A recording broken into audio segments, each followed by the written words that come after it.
So, kapag kukuha tayo ng buy or sell at saan man tayo pumosisyon sa isang part ng structure, mayroong tinatawag na market maker model. Yeah. Ito yung buyers versus uh, sellers. No? Sa structure na mapapansin natin dito sa part na to. Galing ko na itong code na yan. May kulay. Yan. Meron tayong ng spacious. Ito mga spacious na horizontal na to. Ito yung daily typing na tinakbo niya. No? O naging pass niya. Okay? Para makuha natin yung market maker model buy or sell. Yan. Hanapin natin kung saan talaga magre-retrace or magkakaroon ng reversal yung kanyang pattern. Para hindi tayo malito, tanggalin muna natin to sessions na to. Okay? Sa market maker model, ayan, makita natin may mga swing and high points na kung saan nagkakaroon ng reversal or retracement sa part nito. Halimbawa, makita natin sa isang illustrations, yan. Kapag ang chart ay during bullish, yan, sa part na to, inaalim natin kapag bullish siya, yung retracement para makatch up natin na yung market is continuation, yung trend, no? Para makatch up natin yung pinaka-retracement ka. Doon tayo minsan pumapasok yan, sa retracement. Pero kapag halimbawa, reversal naman yung pinag-uusapan natin from bullish no, to bearish, ang hinahanap naman natin dyan, yung reversal pattern. From here, nagkakaroon kasi siya ng previous high sa bullish term, bullish scenario. After matik yan, uh, after matik yan, tapos nagkaroon ng field swing, yan. Tapos nirespect niya tong high, ay nagkaroon ng another create high. Ito yung tinatawag na protected high. Kung magkakaroon pa siya ng isang high dito. So, isa yung protected high. So, ibig sabihin, na-break dito yung previous high sa higher time frame po, no? Higher time frame. Tapos, nagkaroon ng another high, and another high, lower high. So, ibig sabihin, matatawag natin protected high to dahil hindi niya na-break tong previous high. So, from here, bullish to nagkaroon ng field swing, not continuation, then going down. So, paano natin malalaman kung ito ay structure break or reversal na? So, may makikita tayo dito na na-break yung low as a shift in structure natin. So, ibig sabihin, nagbago na yung trend from bullish to bearish structure. So, ayun, no? So, yan yung isang, malalaman natin kung structure ay bullish or bearish, no? Or reversal. Kapag nagkaroon na siya ng field swing dito sa part na to. So, yun naman, yung catch up kanina, yung retracement, continuation natin yan. So, ang pag-usapan muna natin yung reversal. Yan. Tama, reversal. So, ito na yung reversal, no? Nakuha na natin. So, punta tayo sa chart. Yan. Tama na tayo dito sa higher time frame. Kahit sa daily. Pupunta natin daily time frame. Yan. Mapapansin natin dito sa daily time frame. So, nagkaroon siya ng sweep na liquidity. Ayan. Old low liquidity to. Ayan. So, nagkaroon ng reversal pattern dito. So, nagkaroon ng ayan, shift. No? Nagkaroon ng shift. Tapos, yung reversal sign. Ayan. From this low, another low. Tapos, did not respect. No? Nagkaroon ng continuation. Kaya, inabot niya pa rin yung pinaka hit na previous high. Ayan. So, from bearish to bullish. Okay. Ngayon, yan yung reversal. Yan. Tapos, para makasabay ka dyan, syempre, pupunta ka sa mga lower time frame para ma-hit mo tong previous high. Yan. Tingnan mo to sa one hourly chart. Ayan. So, ito yung higher time frame na market structure, no? Market structure shift. Then, nagkaroon ng reverse from here. So, nagkaroon na siya ng reverse sa order block. Yan. Para ma-refine mo naman yan, para ma-refine at ma-hit mo yung previous high dito sa previous high dito sa structure na to. Punta ka sa lower time frame, 5 minutes, para malaman mo siya. Or ma-refine mo yung entry. Sa 5-minute entry, yan. Makikita mo rito naman yung shift in structure, no? Or change state of delivery. Then, after nyan, after may hitong FVG, na mapapansin natin may FVG dito, pwede ka mag-entry dito kung ikaw ay aggressive na trader.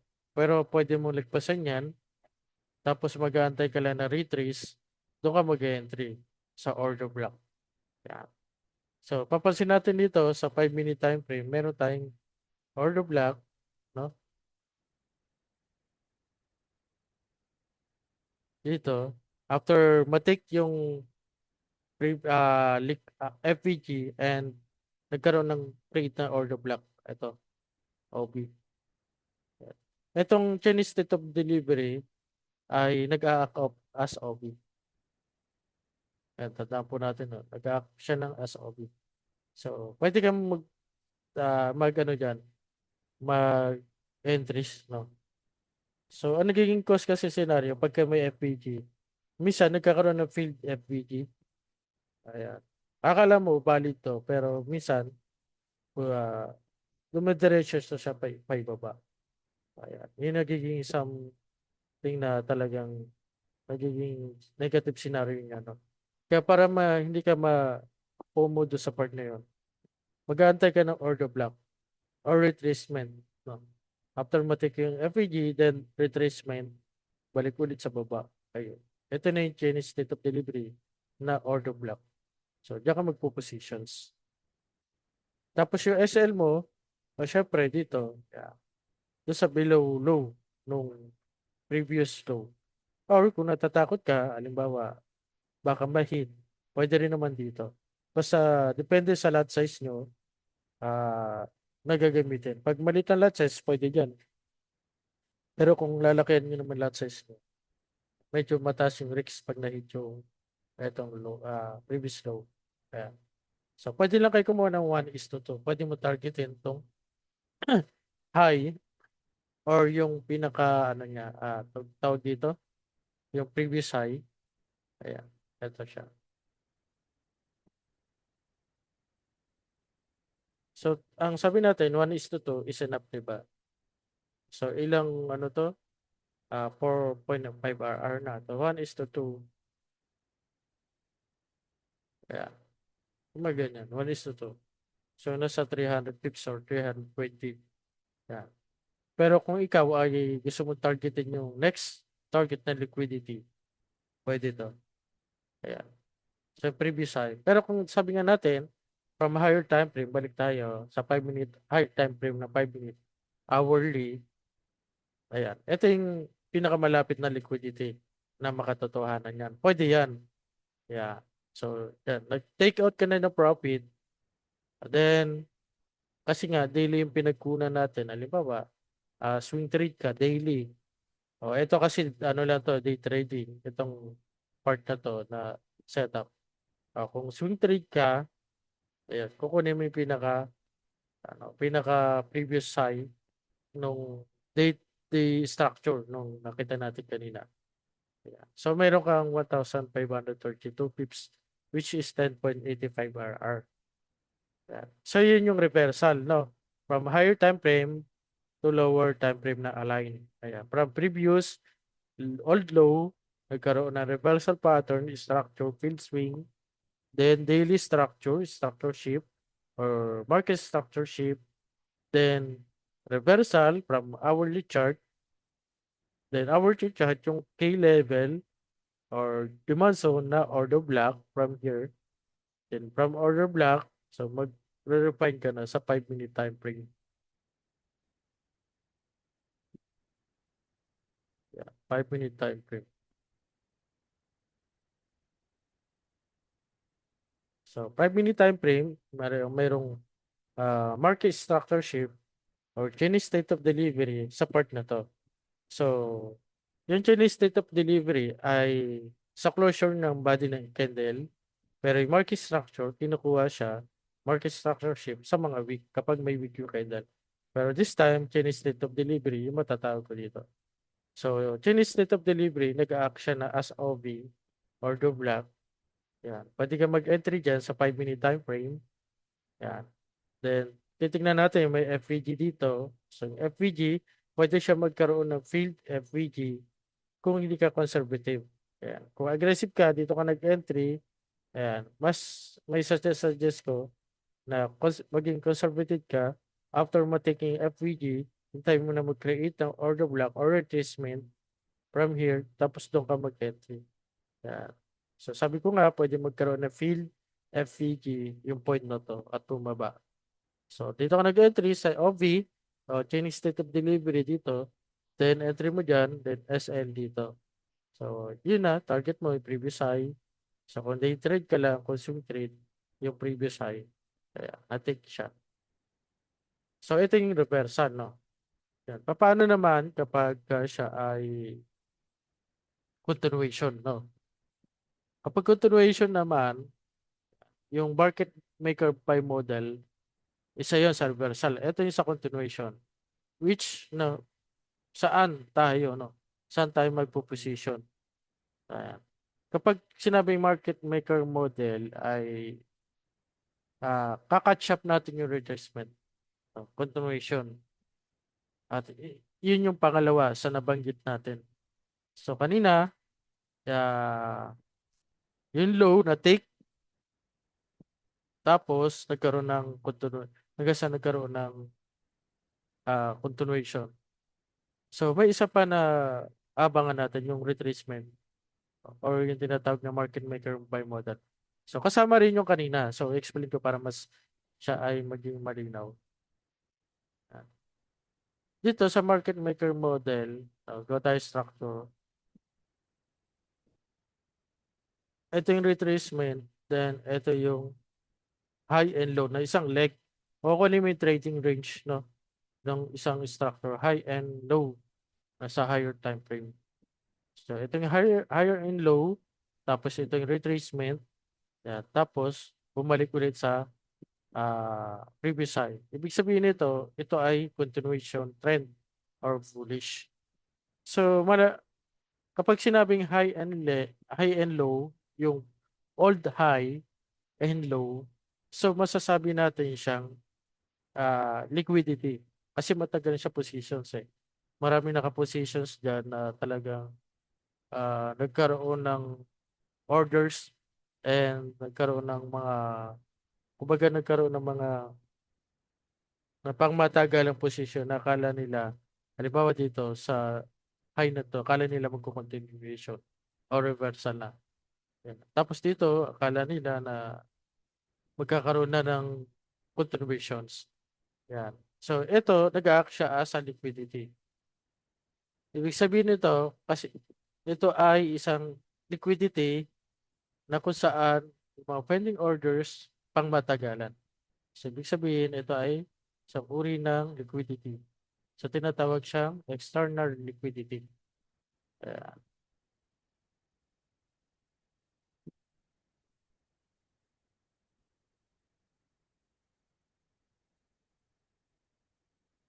So, external liquidity. So, both side high ends swing low. Same scenario din dito sa part na to. External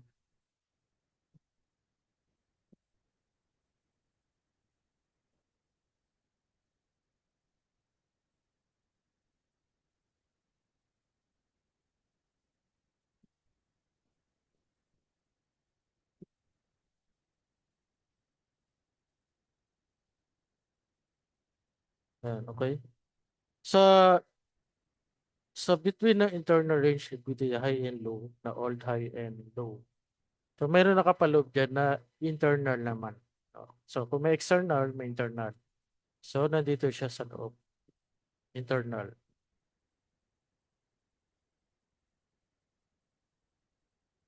Ah. So sa internal range, makita natin dyan, ang mga makikita natin sa internal range ay kalakip dito ay yung FVGs, balance, yeah, weekly gap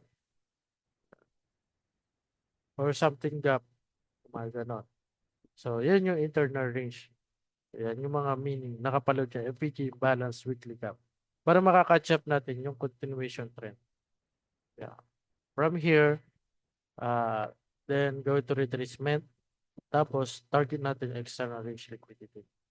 So, kanina, reversal. So, yun yung reversal kanina. Ito. From external, tapos pwede niya targetin dito yung internal naman. Katulad kanina, di ba? Meron tayo napansin. Yeah. Yun ay na-target yung external from previous low or low. So, from external, so pag may nakita ka ditong field swing or reversal, so pwede may unang ita-target itong uh, internal range. Yeah.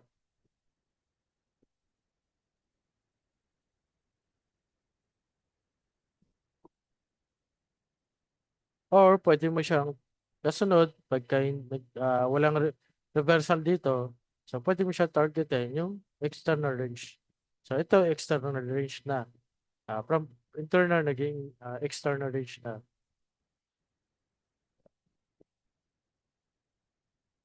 Kasi siya na yung magiging ano mo, all low. So ayun. Heat to external from heat to external. Heat from retrace from external to internal. No, nagkaroon na retrace, then heat yung external. Yan, yun yung market maker buy model. So tignan natin sa chart. Delete ko na siya lahat. Then, per hour, papansin natin dito sa per hour.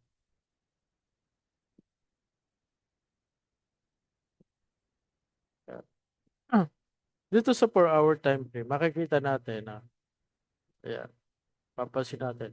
From bullish trend, ayan. So ito yung external trend daw. From bullish, so ibig sabihin nito, yan, bullish siya, na-hit no, na-hit na yung previous high. Okay? So na-hit siya, nagkaroon siya ng field swing dito, then, ayan, nagkaroon siya ng field swing.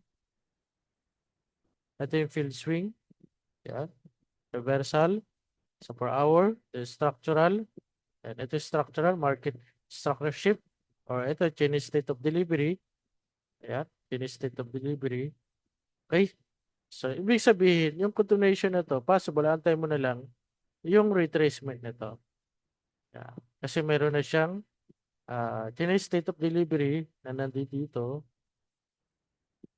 Yan. Yung retracement na may kakatch baga. Okay? External to, external range liquidity. Lagyan lang natin na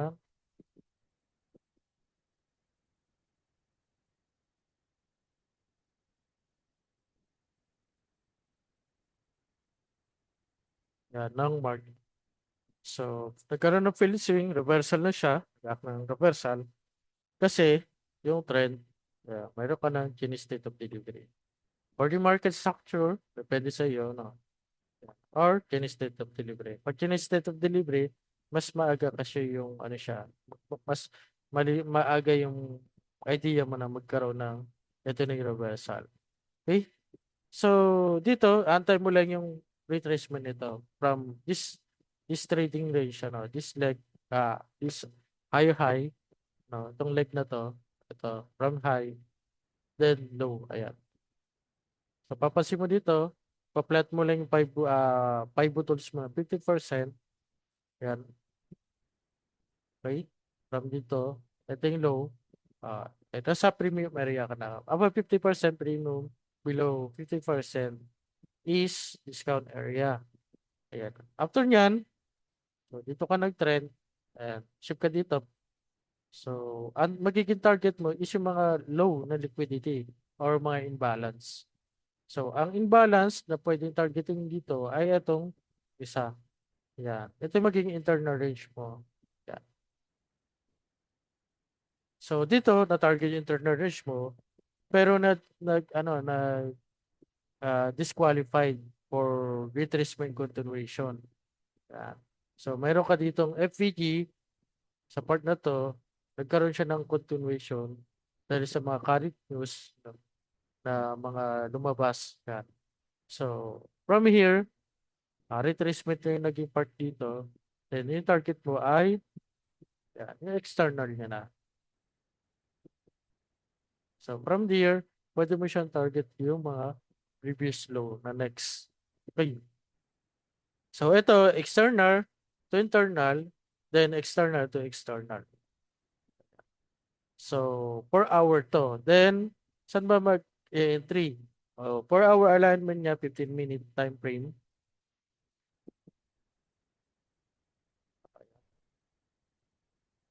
So, ito yung premium area, no, 50%. Okay. Sa part na to, makikita natin dito nag-retrace, 15-minute time frame. Dito may nag-build ng, build ng Chinese state of delivery. Yan, hindi na siya pumunta doon. Hindi siya umakyat pa. So, part dito, nagkaroon ng something retracement sa part na to.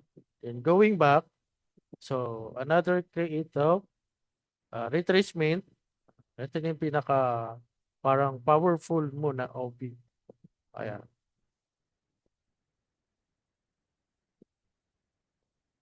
Parang pinaka-powerful mo na OP.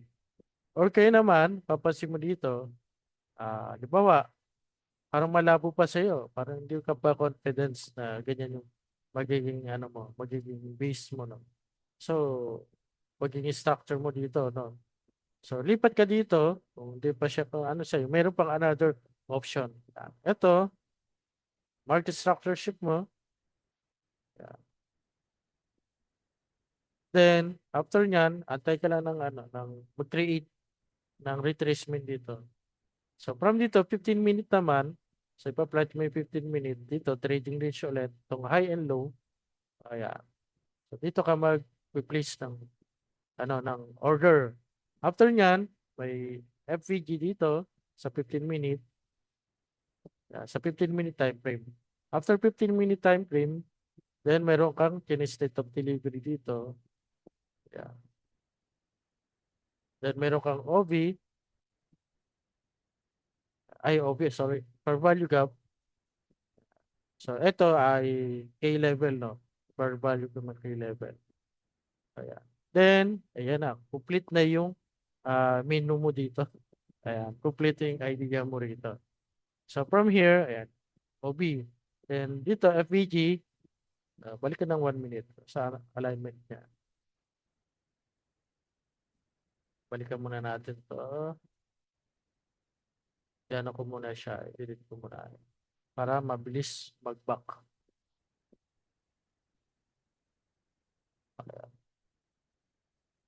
Sa 1 minute time frame, yan. So, 15-minute FVG, yan. Maghahanap ka lang ng retracement dito sa part na to.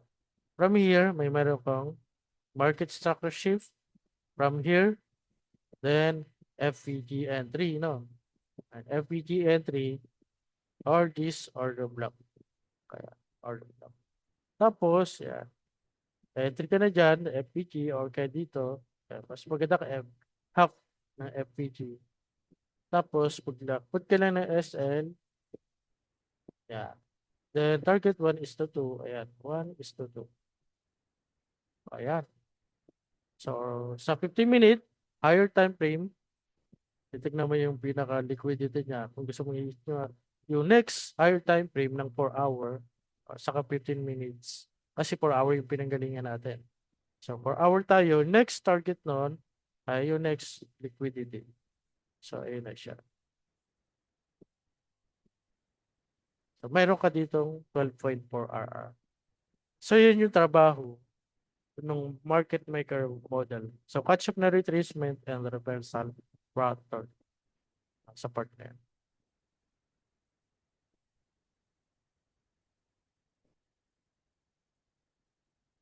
So, dito man nangyari, from here, dito kahapon yata ito, or no isang araw, o no isang araw. From here, no, yan, delete ko lang, no. So, ito naman magiging trading niche mo, high and low. Maghanap ka lagi ng key level pag wala sa premium, pag wala sa discount, or ano ka muna, pass ka muna. Okay? So, antay mo lagi siya na magkaroon ng reversal doon. So, dito sa 4 hour, may key level dito na swing, liquidity, buy side liquidity, you know? So, buy side short time liquidity yan. Short liquidity. So, buy side liquidity from trading range, yan, nagkaroon sa premium. Then, so, yung target mo, eto, pwede to. Yan. Wala naman ditong imbalance na nag-create. Ito maliban dito. Yan. Pero nagkaroon na retrace, failed pa rin yung disqualifying FVG, no? Hindi siya nag-continue pataas. So, nagkaroon na retrace hanggang sa may target ito. Pero tignan natin yung entry point, 15-minute alignment. Sa 15-minute time frame, so ito protective high. Yan. So, field swing, kasi ito nirespect niya yung high na yun. Then, ito yung market structure mo. 15-minute. So, makita mo rito, papansin mo siya dyan. Yan. Karoon na retracement sa part na to. Kung malabo yung 15-minute chart mo, pwede kang tumawid ng 1 hour. May tumalabo. Pwede kang makita ng 1 hour pa. Higher time frame. Ayan. So, mayroon ka market structure dito. Mayroon ka ng FVG dito. Pwede ka mag-entry dyan, FVG. Okay? So, dyan ka mag-entry, then entry, set SL, 100, 825, 1:2 target mo. Ayan, wala pang 1:2. So, ito yung FVG. Pwede pang ibaba, 1:2. Ayan. Konting, ano lang, adjustment. So, ayun. Ayan. Pagka-entry dito, ayan, target. Ayan. So, balik natin yung kahapon. Na natin.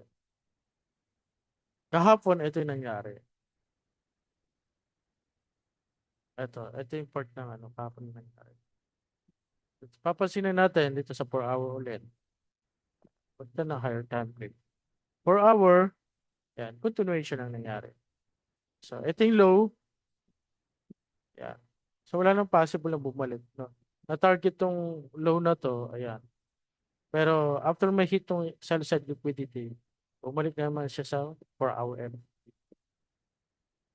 4 hour FVG, then continuation. Disqualifying to sell-side kasi hindi naman siya all low. Yan. Ang all low ito. Yan. So, ito yung hinit niya. After nyan, FVG for our time frame. Then, target, yung external range liquidity, all low.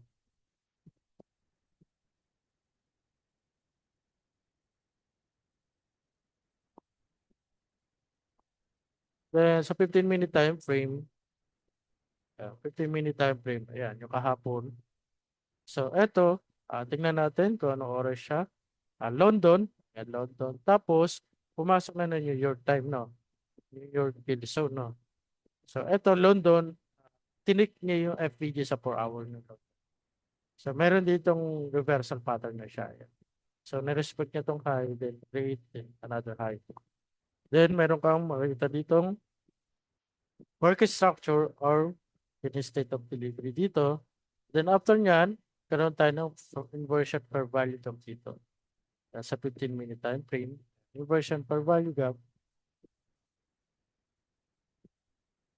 inversion IFPG, inversion per value gap.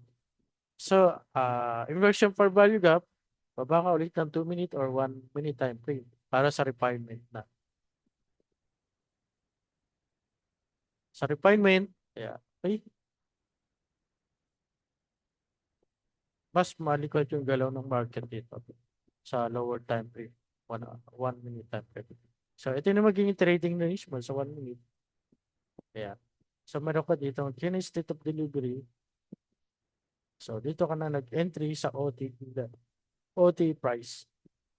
Yan, na 70.5 or 69 pa or 79.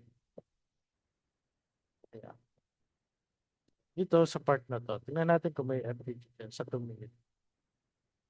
Ayan. Wala. No. So, 1 minute.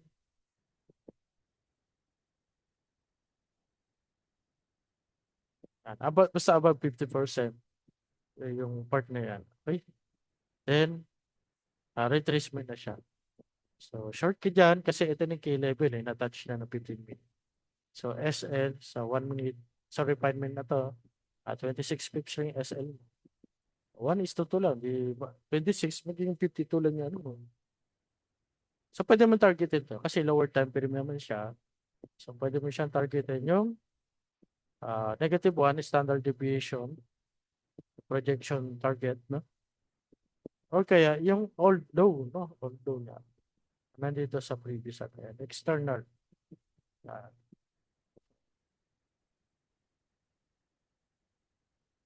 so, meron ka ngayong 17.29 RR. So, yung ganun kaganda yung pag-align. So, hindi siya align lahat sa time frame from higher to lower.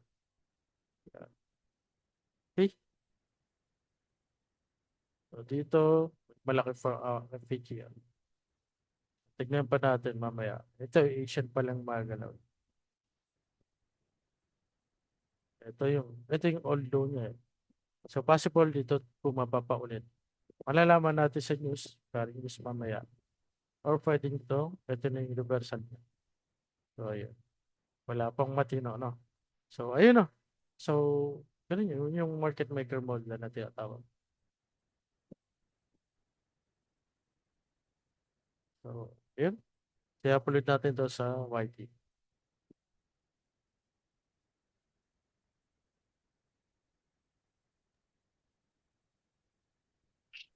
Hello, Sir Pards. Naka-record